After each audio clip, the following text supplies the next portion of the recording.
আসসালামু আলাইকুম প্রিয় দর্শক, অন্য মঞ্চের আলাপচারিতায় আপনাদের সকলকে আমন্ত্রণ জানাচ্ছি। চারজন ঊর্ধ্বতন ভারতীয় গোয়েন্দা কর্মকর্তা গতকাল রবিবার 9 আগস্ট দুপুর 2:56 এয়ার ইন্ডিয়ার বিমানে ঢাকা পৌঁছেছেন। বলা হচ্ছে তারা বাংলাদেশের ডিজিএফআই এর আমন্ত্রণে সেখানে গিয়েছেন। ডিজিএফআই মহানির্দেশক, আপনাদের হয়তো মনে আছে, গত মার্চ মাসে দিল্লি সফরে যান। সেই হিসেবে ভারতের গোয়েন্দারাও এবার ঢাকা এলেন। তো প্রায় 5 মাসের মাথায় তারা ঢাকা এলেন। 5 মাসের মাথায় ঢাকার সূত্র বলছে এটা কোনো বিশেষ সফর নয়, এটা রুটিন সৌজন্য সফর। সৌজন্য এখন বলে কি কিছু আছে এখন দুই দেশের মধ্যে যে সৌজন্য সফর করতে হলো? সুতরাং সৌজন্য সফরের গল্প নয়। আর রেসিপ্রোকাল ভিজিট মানে আগে আমরা গেছি সেই জন্য এখন ভারত এসছে, এরকম ব্যাপারও নয়। কারণ প্রশ্ন উঠছে, ভারত ও বাংলাদেশের মধ্যে সৌজন্যের ব্যাপারই নেই বর্তমানে।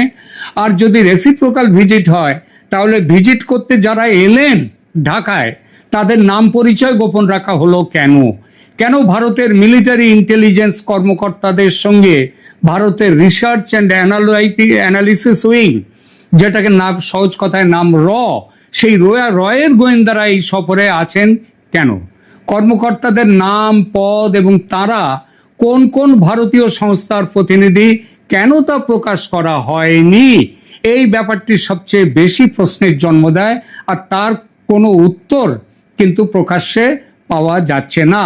ভারতীয় গোয়েন্দাদের এই ঢাকা সফর আদৌ কোনো রেসিপ্রোকাল ভিজিট নয়, এ কথা আগেই বলেছি। মার্চে ডিজিএফআই প্রধানের দিল্লি সফর একটি পটভূমি হতে পারে, কিন্তু 9 আগস্টের ভারতীয় নিরাপত্তা প্রতিনিধি দলের সফরের সময় গোপনীয়তা এবং পরদিন আবার তারেক রহমান, দীনেশ ত্রিবেদী মানে ভারতের রাষ্ট্রদূতের সাক্ষাৎ, তাদের মধ্যে বৈঠক, এই তিনটে যদি একসঙ্গে রাখা হয় তাহলে বোঝা যায় শেখ হাসিনার প্রত্যাবর্তন ও তার নিরাপত্তা নিশ্চিত করার জন্যই ভারতীয় গোয়েন্দাদের এই ঢাকা সফর।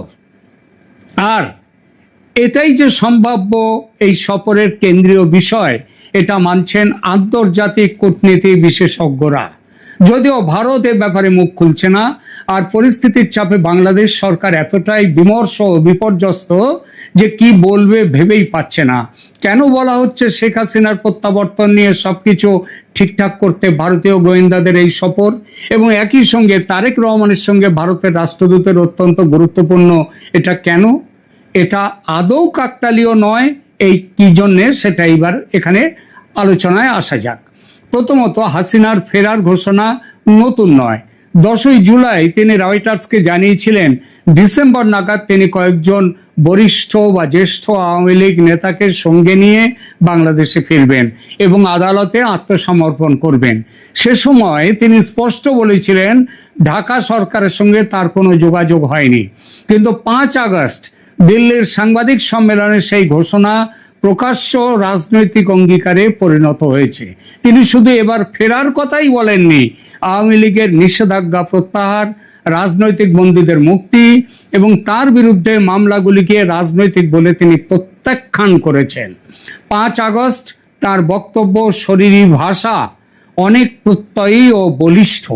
এর অর্থ এটি আর একজন অভিযুক্ত মাত্রের নিছক আত্মসমর্পণের প্রশ্ন নয়, এটি বাংলাদেশে একটি বৃহৎ রাজনৈতিক শক্তির পুনঃপ্রবেশের প্রশ্ন।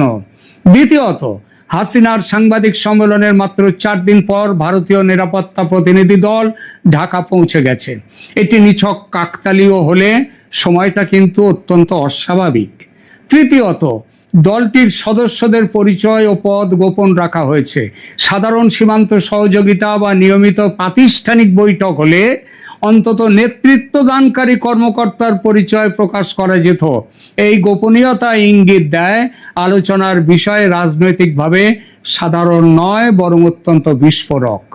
চতুর্থত, এই দলটি যদি ডিজিএফআই এর আমন্ত্রণেই গিয়ে থাকে তার অর্থ তারেক সরকার অন্তত আলোচনা করতে রাজি হয়েছে।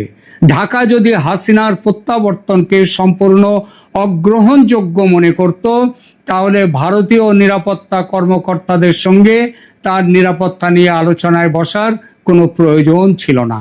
কি নিয়ে কথা হচ্ছে তাহলে?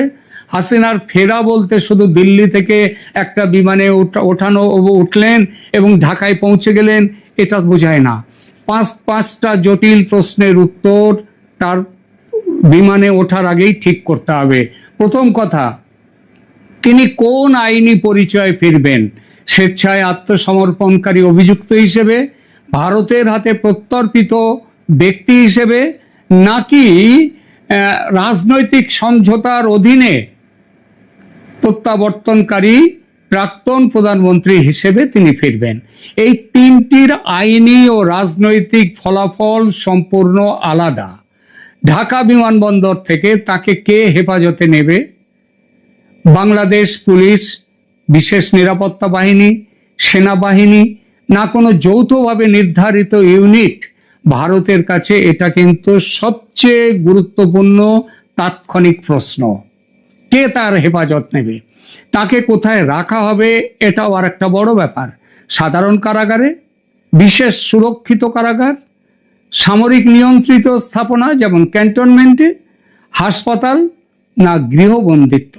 প্রতিটি বিকল্পের নিরাপত্তা ও রাজনৈতিক অর্থ আলাদা আলাদা। এরপর আদালতে হাজিরা ও মৃত্যুদণ্ডের কি হবে? হাসিনা মৃত্যুদণ্ডের মুখোমুখি। ভারত যদি তার নিরাপদ প্রত্যাবর্তন চায়, তবে দিল্লি নিশ্চয়ই চাইবে তাকে তৎক্ষণ যেন মৃত্যুদণ্ড কার্যকরের ঝুঁকিতে তাকে না পড়তে হয়। অর্থাৎ আপিল, পুনর্বিচার এবং আইনজীবীর সুযোগ নিশ্চিত থাকবে। যাকে বলে ফেয়ার ট্রায়াল, সেটা নিশ্চিত করতে হবে তারেক রহমান সরকারকে। এরপর আসছে রাজনৈতিক সহিংসতা, যেটা শেখ হাসিনা দেশে ফিরলে হবে, সেটা কিভাবে ঠেকানো হবে? শেখ হাসিনা দেশে ফিরলে বিমানবন্দর, আদালত ও কারাগার ঘিরে আওয়ামী লীগ সমর্থকদের বড়সড় জমায়েত হবেই। বিক্ষোভ এবং তার পাল্টা বিক্ষোভ হতে পারে। জামাত, এনসিপি বড় কিছু করতে চাইবে, সে প্ল্যান তারা করছে। এমনকি হাসিনার উপর হামলাও করে দিতে পারে তারা।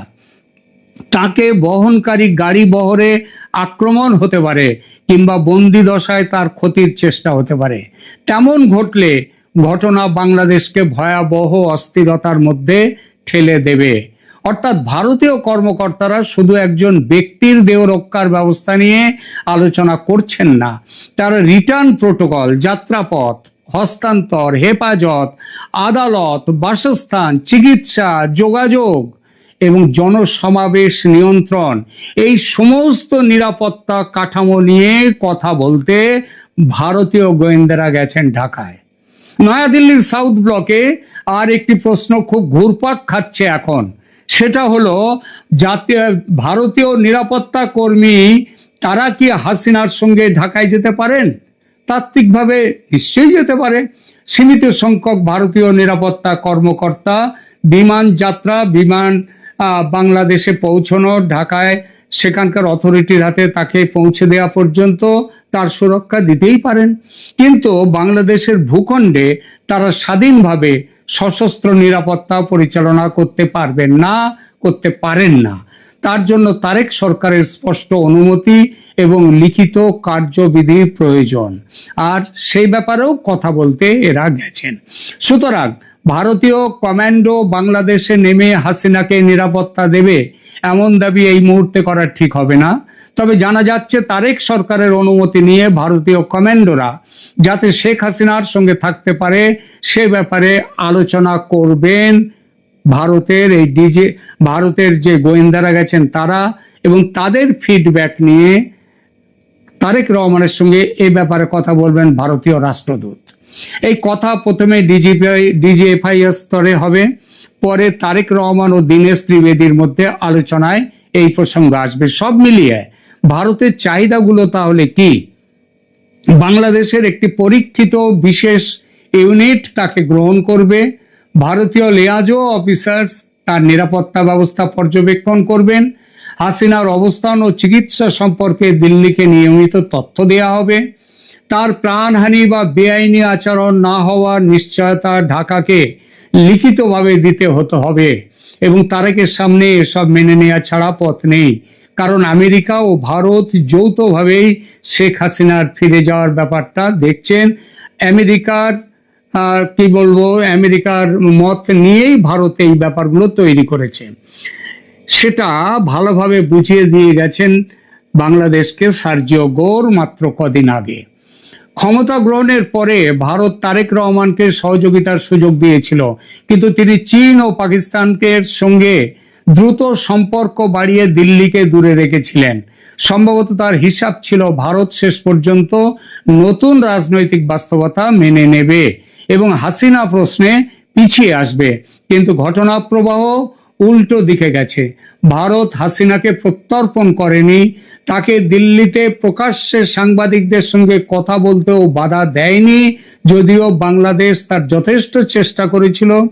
এরপর হাসিনা দেশে ফেরার ঘোষণা করেছেন। ফলে তারেক সরকারের সামনে এখন একটি কঠিন বাস্তবতা, ভারতকে দূরে রেখে চীন ও পাকিস্তানের দিকে ঝুঁকে পড়লেও বাংলাদেশের সবচেয়ে বিস্ফোরক রাজনৈতিক প্রশ্নটির চাবিকাঠি এখন অনেকাংশে দিল্লির হাতে চলে গেছে।